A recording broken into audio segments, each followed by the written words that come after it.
Sejarah batik Indonesia terkait erat dengan perkembangan Kerajaan Majapahit dan penyebaran ajaran Islam di Pulau Jawa. Dalam beberapa catatan, pengembangan batik banyak dilakukan pada zaman Kesultanan Mataram, lalu berlanjut pada zaman Kasunanan Surakarta dan Kesultanan Yogyakarta. Kesenian batik di Indonesia telah dikenal sejak zaman Kerajaan Majapahit dan terus berkembang sampai kerajaan berikutnya beserta raja-rajanya. Kesenian batik secara umum meluas di Indonesia dan secara khusus di Pulau Jawa setelah akhir abad ke-18 atau awal abad ke-19. Tahukah kalian, istilah batik berasal dari kosakata bahasa Jawa, yaitu amba dan titik. Amba yang berarti kain, sedangkan titik yang berarti cara memberi motif pada kain menggunakan malam cair dengan cara dititik-titik. Teknik batik sendiri telah diketahui lebih dari 1000 tahun. Kemungkinan berasal dari Mesir kuno atau Sumeria. Teknik batik meluas di beberapa negara di Afrika Barat, seperti Nigeria, Kamerun, dan Mali, serta di Asia seperti India, Sri Lanka, Bangladesh, Iran, Thailand, Malaysia, dan Indonesia. Hingga awal abad ke-20, batik yang dihasilkan merupakan batik tulis.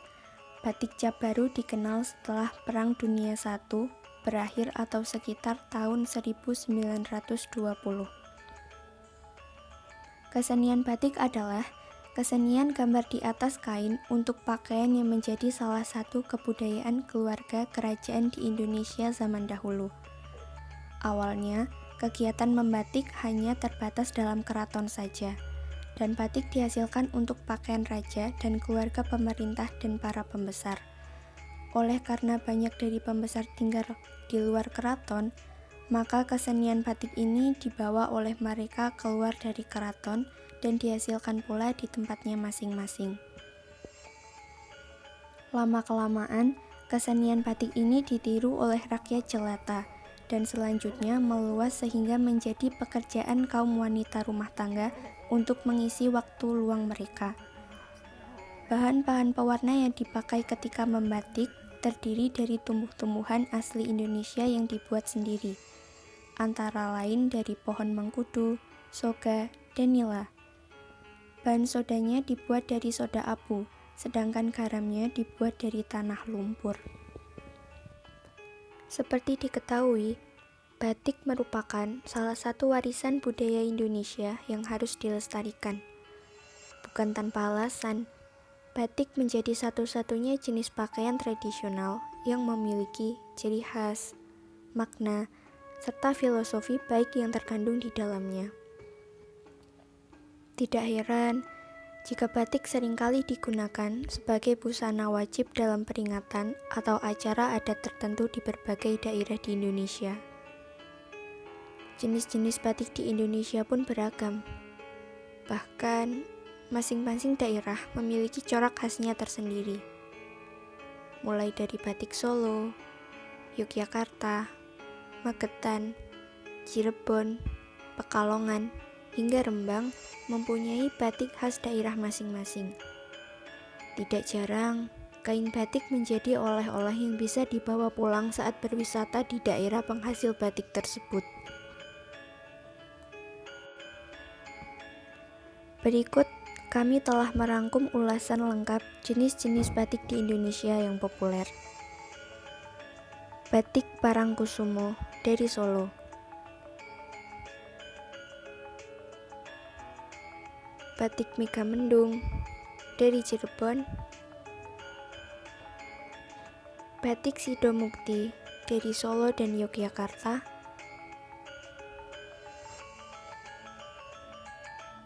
Batik Tujuh Rupa dari Pekalongan. Batik Lasem dari Rembang.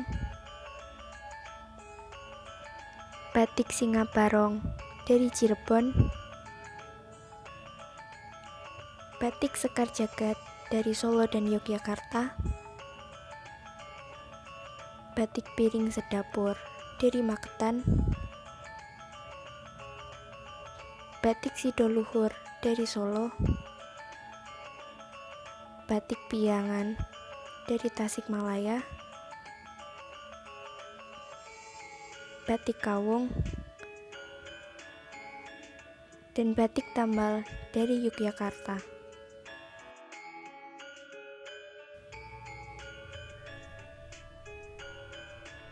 Jika dilihat, batik memiliki dua fungsi, yaitu fungsi praktis dan fungsi estetis. Fungsi praktis dari batik sebagai pakaian untuk menutup badan, sedangkan fungsi estetis adalah sebagai hiasan dan status sosial. Batik di masa lalu dan masa sekarang memiliki fungsi yang berbeda seiring dengan berkembangnya zaman. Kalau pada zaman dahulu, batik hanya digunakan sekedar menghadiri atau untuk perayaan upacara adat. Lain halnya dengan batik masa kini yang dapat digunakan pada saat kapanpun, dimanapun, dan dalam kesempatan apapun. Batik yang dulu terkesan formal, kini mengalami perkembangan dan semakin fashionable. Mengikuti perkembangan zaman, batik tidak lagi meninggalkan kesan yang kuno dan kaku. Kini, batik lebih fleksibel, bisa digunakan untuk acara santai, jalan-jalan, dan sekedar hangout. Hal ini dikarenakan desain pakaian batik yang sudah lebih trendy dan fashionable sehingga menarik minat kaum muda untuk memakai batik di setiap kegiatan ataupun aktivitasnya. Selain itu juga, batik selain berfungsi sebagai pakaian, batik sekarang berfungsi sebagai benda kerajinan seperti taplak meja, spray, hiasan dinding, gorden, tas, kerudung, dan sapu tangan.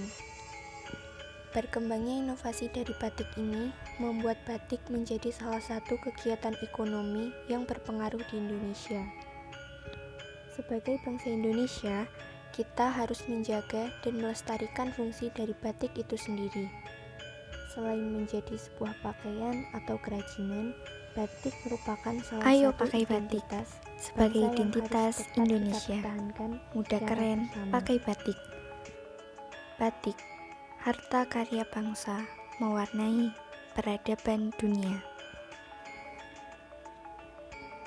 Terima kasih kepada Kepala SMK Islam Sudirman 1 Ambarawa Bapak Bambang Gunario MPD dan Ibu DRA Rini Sugiyati selaku Guru Mata Pelajaran Produk Kreatif dan Kewirausahaan.